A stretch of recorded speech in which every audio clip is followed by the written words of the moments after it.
Hey everyone, welcome back to the channel. Today we are diving into a topic that is often surrounded by a lot of myths, misinformation, and even a bit of taboo.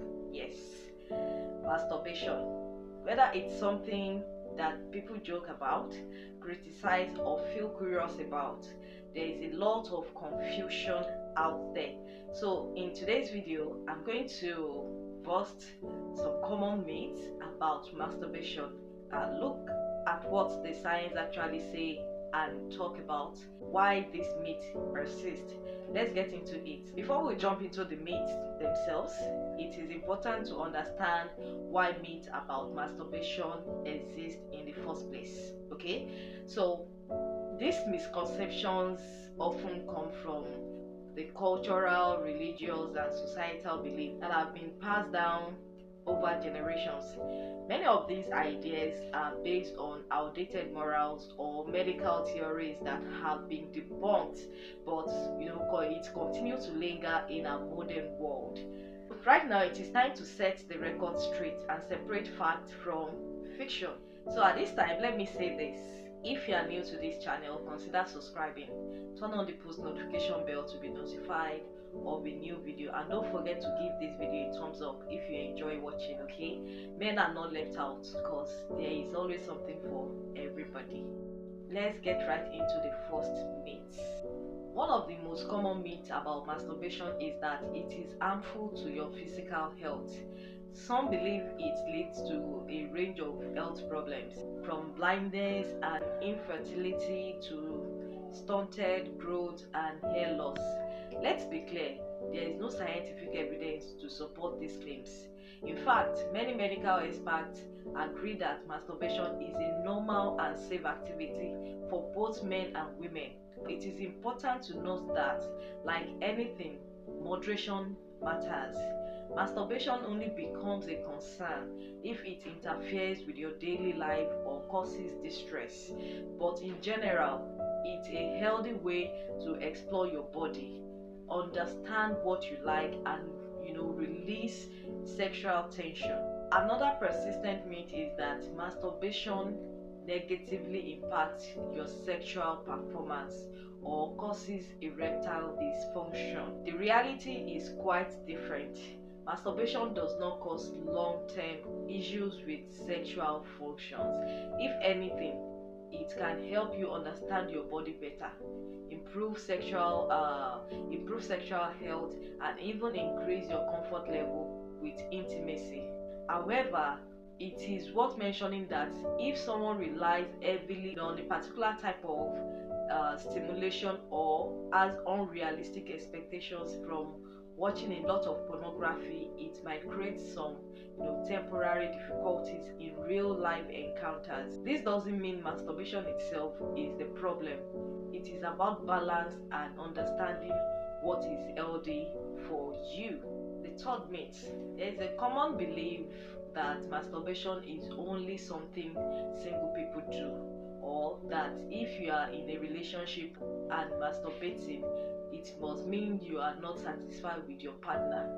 This is simply not true. Masturbation is a natural part of human sexuality, whether you are single or in a relationship.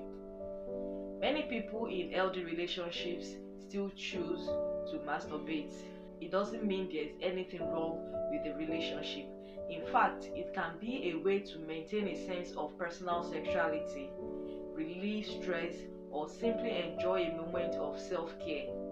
Every relationship is different, and communication is key when it comes to intimacy. Another myth is that masturbation can lead to mental health problems such as depression or anxiety. In reality, there is no evidence to suggest that masturbation directly causes mental health issues. On the contrary, it often links to benefits like stress relief, improved mood, and better sleep. Of course, if someone feels guilty or anxious about masturbation due to cultural or personal beliefs, it might impact their mental health. It is not the act of masturbation itself, but the associated shame or guilt that can cause distress.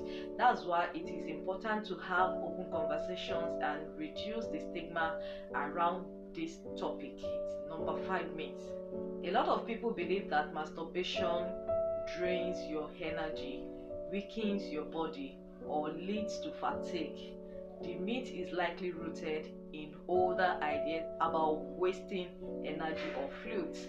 In truth, masturbation is a natural physical activity like exercise. It can make you feel tired in the short term, but it doesn't cause long-term fatigue or weakness.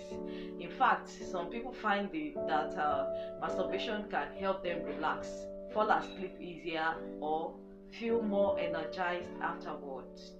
Again, it is about moderation and balance. There is no evidence that it has any draining effect on your long-term energy levels. Let's tackle the myth about too much masturbation. The question of how much is too much often comes up, and the answer is not one size fits all.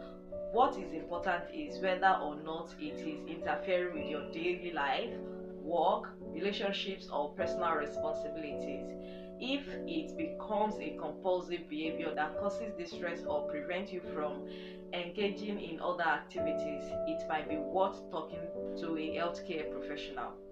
Masturbation in itself is a normal behavior, but like any other activity, it is about maintaining a balance that feels right for you. Let's move on to the 7th myth. There is a deep-rooted belief in many cultures that masturbation is something to be ashamed of, something dirty, or something that makes you less of a person. This stigma is often tied to religious or cultural views on sexuality, but the reality is that masturbation is a natural and common aspect of human development and sexual health. Most people, regardless of gender or orientation, have engaged in it at some point in their lives. Feeling ashamed around masturbation can lead to unhealthy attitudes toward one's body and sexuality. It is important to create an environment where we can talk about these topics openly without judgment. If we can reduce the shame, we can promote a healthier understanding of our bodies and our needs. The 8th myth. Some people worry that masturbation might reduce fertility or negatively impact sperm count. For men, while ejaculation does temporarily lower sperm count, the body constantly produces more sperm.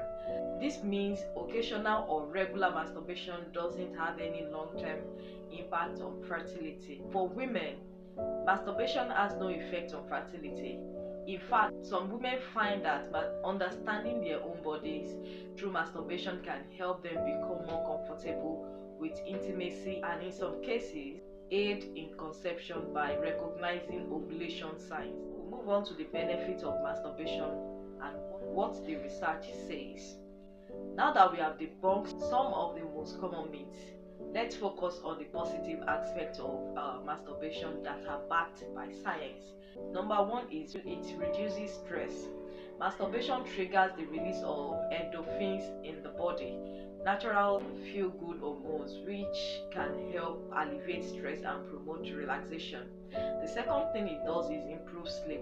Many people find that masturbation helps them fall asleep faster and enjoy better quality sleep, thanks to the calming effect of the hormones released. The third thing it does is boost mood.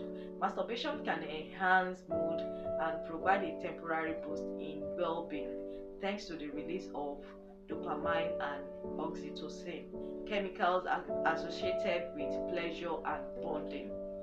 The fourth thing it does is promote sexual self-awareness.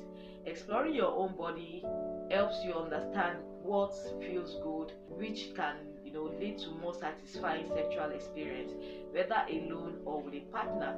The fifth thing it does is it can relieve menstrual cramp. Some women find that masturbation can relieve menstrual cramps due to the muscle relaxation and improve blood flow in the pelvic region. Why it is important to bust this myth. Addressing myths around masturbation is not just about clearing up misconception. It is about creating healthier and more informed conversation about sexuality.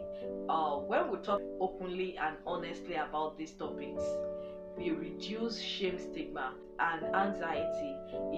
It is time to move away from judgment and misinformation, and towards a more supportive and understanding of human sexuality. To wrap things up, masturbation is normal, natural part of life that is surrounded by many myths and misconceptions. By understanding this fact and debunking these myths, we can promote a more positive and healthy perspective on sexuality. Remember, everyone's experience is unique, and what is right for one person will not be right for another. The key is to find what feels healthy and balanced for you.